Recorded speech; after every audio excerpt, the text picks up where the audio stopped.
Hello, Nickelodeon fans, and welcome to This Week in Nickelodeon History. We are covering all of the Nickelodeon shows that either started or stopped in between the time of June 27th and July 3rd, and we have a lot to get through today, so we are going to hit the ground running. Hear the legends of the Kung Fu Panda! And start 5 years ago on June 29th, 2016, the show Kung Fu Panda Legends of Awesomeness finished its run on Nickelodeon. Running for 3 seasons of 80 episodes, Kung Fu Panda Legends of Awesomeness is a spin-off based off of the Kung Fu Panda film series from DreamWorks Animation.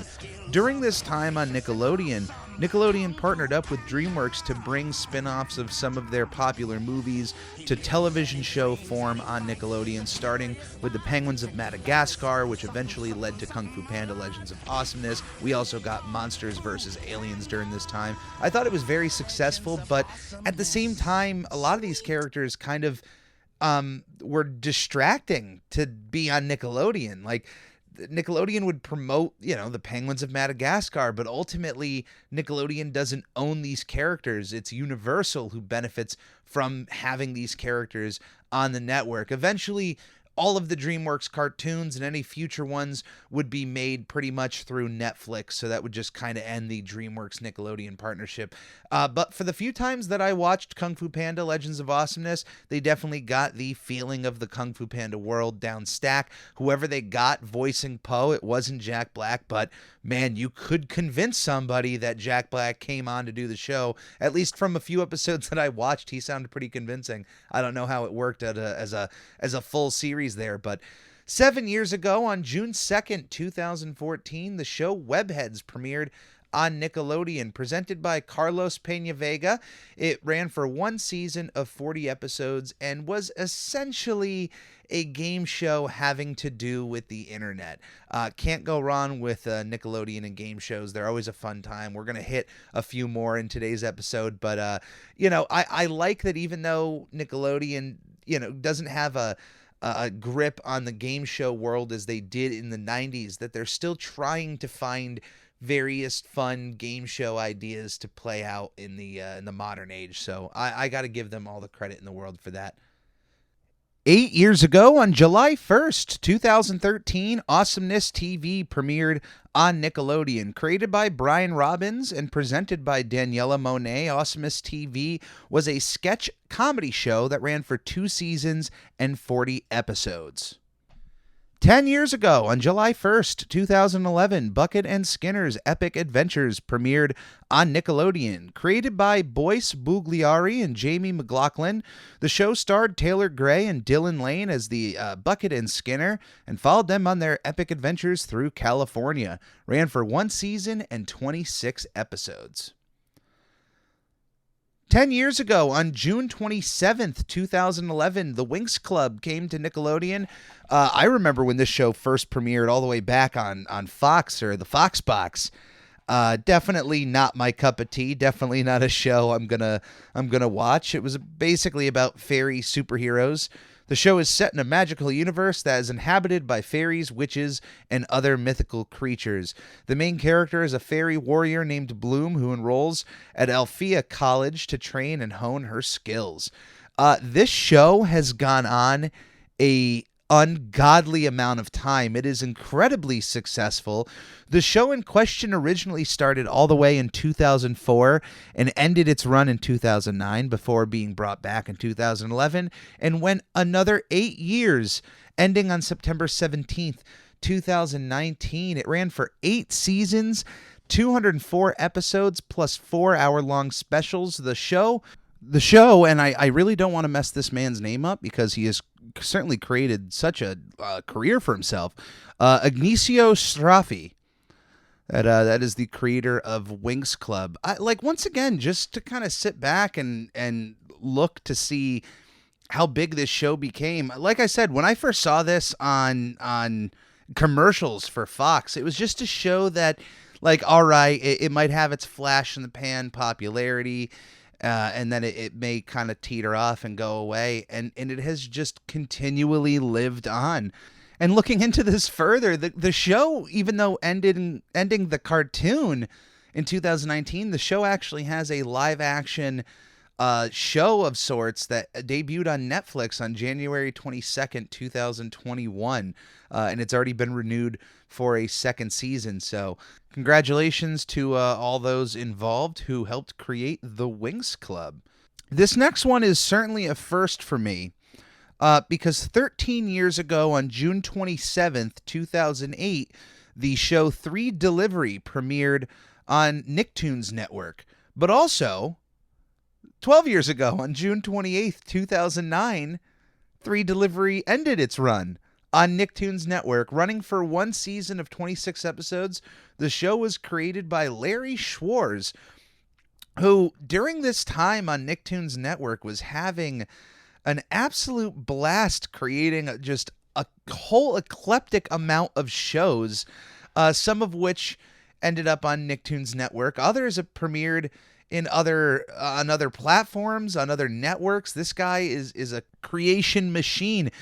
Some of the other work from Larry Schwartz, if you haven't heard of his name, you've at least heard of Kappa Mikey, I imagine, huh? Yeah, you've heard about that. Speed Racer, The Next Generation, which was also on Nicktoons. The Incredible Crash Dummies on Fox Kids. This guy definitely had a lot of work under him. Of course, Kappa Mikey is just untouchable. I remember watching 3 Delivery. It's about a small group of ninjas all helping out at their Chinese restaurant as well. It was an interesting show. It was fun to watch. I enjoyed it. I haven't seen it since I had Nicktoons Network, so literally about the time it was on television. So I really can't tell you if it holds up. But I know that out of the animation style that came from Mr. Schwartz there, this one stood out right up there with Kappa Mikey as one of the most visually striking shows out of his repertoire there. So I don't know. I think it's worth a look up if you've never seen it before. Absolutely worth looking up. Also, 12 years ago, on June 25th, 2009, the show Beyond the Break finished its run on the end. We did mention this show. It premiered earlier this month on June 2nd, so here we are. Ran for 3 seasons of 34 episodes. It was a drama series created by Michael D. Jacobs, David Brookwell, and Sean McNamara.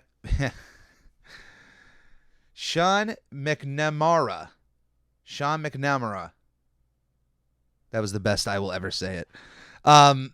But yeah, for those that don't know what the N is, it's actually the nighttime programming for the Noggin channel. If you ever knew that Noggin had its own channel, it played preschool programming all day, and pretty much by the end of the night, 5-6 o'clock, when kids would be going down for the night, they would start airing more teen-oriented content, including Beyond the Break. 29 years ago, on June 29th, 1992, Salute Your Shorts finished its run on Nickelodeon. We actually just talked about Salute Your Shorts not too long ago, on June 1st, 1991. For some reason, everywhere else it's listed that Salute Your Shorts started on July 4th, 1991. But hey, I even went back and looked at Nick Rewind's post from June 1st, 1991, congratulating Salute Your Shorts on their time, on their 30th anniversary.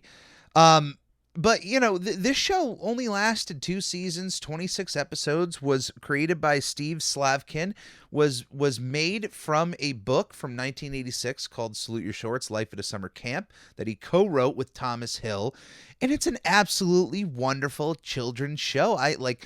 I've gone back and watched a few of the segments from this show. It still holds up. I'm surprised it didn't last longer. And there were plans. I don't know if I mentioned this earlier, but there were plans for the show to continue on. But they were moving them from where they were filming in I believe they were around California for the first two seasons, and they wanted to bring the show over to Orlando, which is where they were going to have Nickelodeon Studios. So due to some disputes over the budget and the it just didn't happen. But it absolutely could have, and it should have lived on for at least a few more years. There was so much more content you could have had with a show set at a summer camp. As certain students age out, you're getting used to new ones as they're coming in, kind of like how a high school works. And there's so much charm here from some of these characters. And even when some feel a little bland, I don't know. Have you ever been around a summer camp or been around a group of kids you're meeting for the first time? There's some bland kids out there. It's okay. But I enjoy this show. It is definitely worth a watch. It is definitely worth going out of your time to check it out. And I hope you enjoy what you find.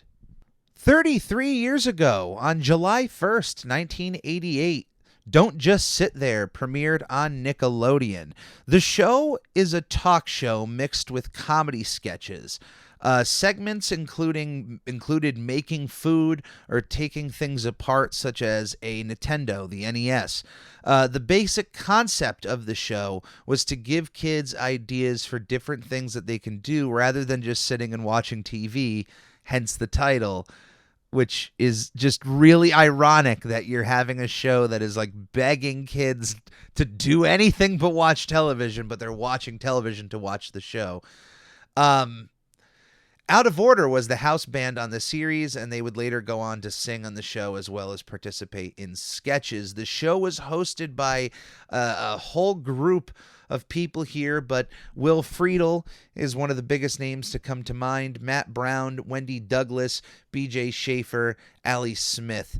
The show's guests included Davy Jones, Lou Diamond Phillips, Michael Palin, William Shatner, Weird Al Yankovic, Michael Richards, the New Kids on the Block, and Robert Englund wearing his Freddy Krueger makeup in costume.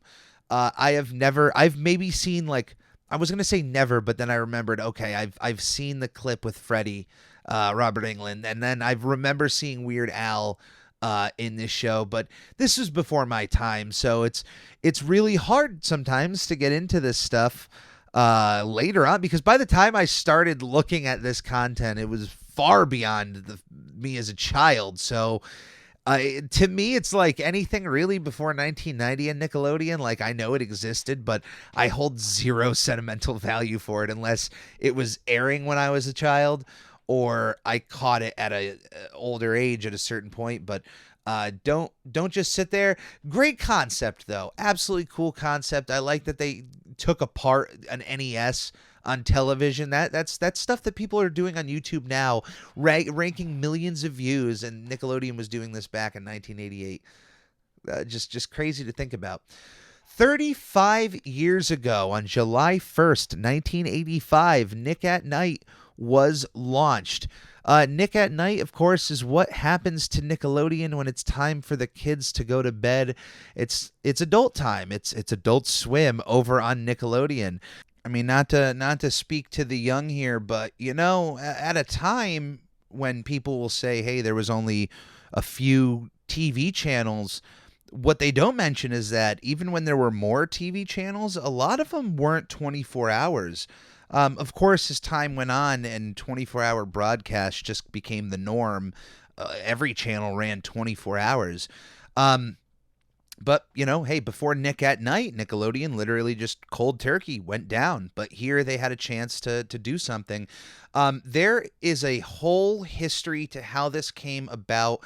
And what you need to know is that this idea was being juggled around to a different few networks.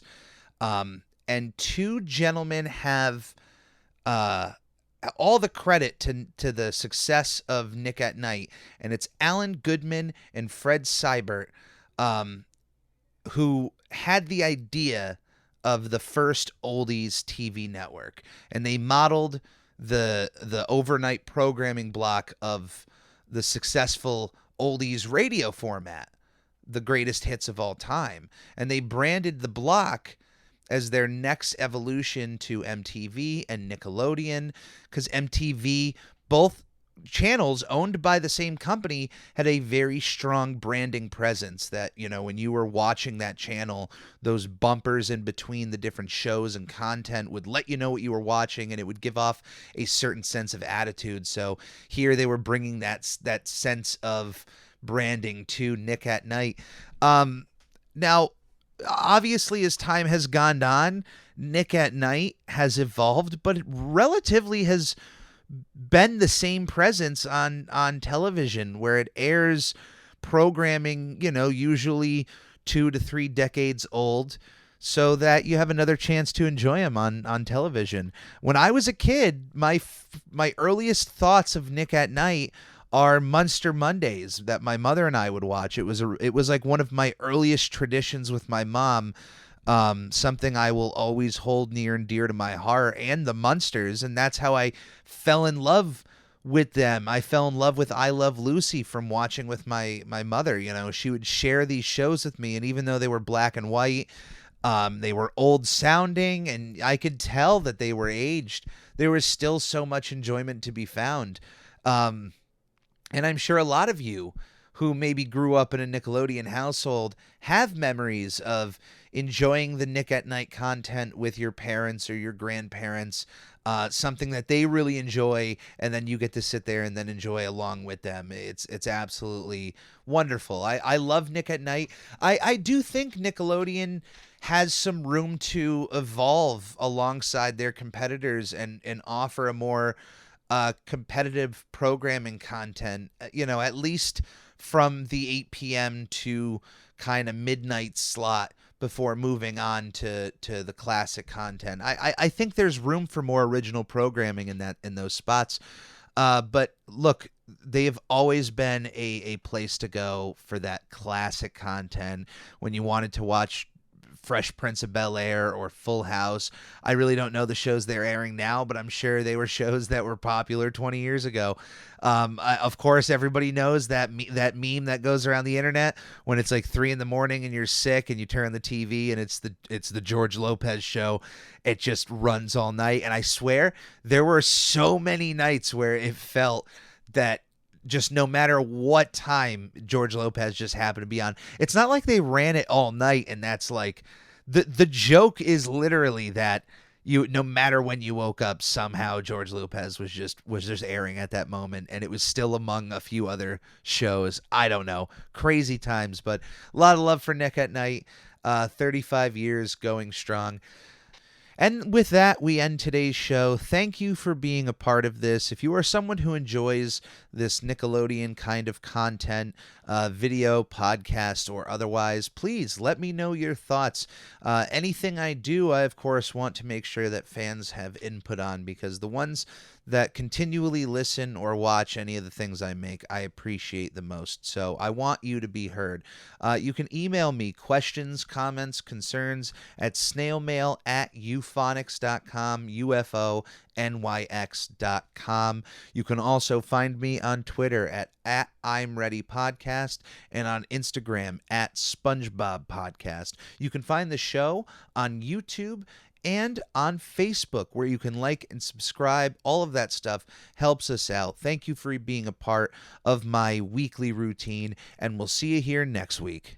On the Lord Hut, here a hut, Nick. On the Lord Hut, here a hut, Nick. On the Ricky Ticky Low, while living #1 Nickelodeon.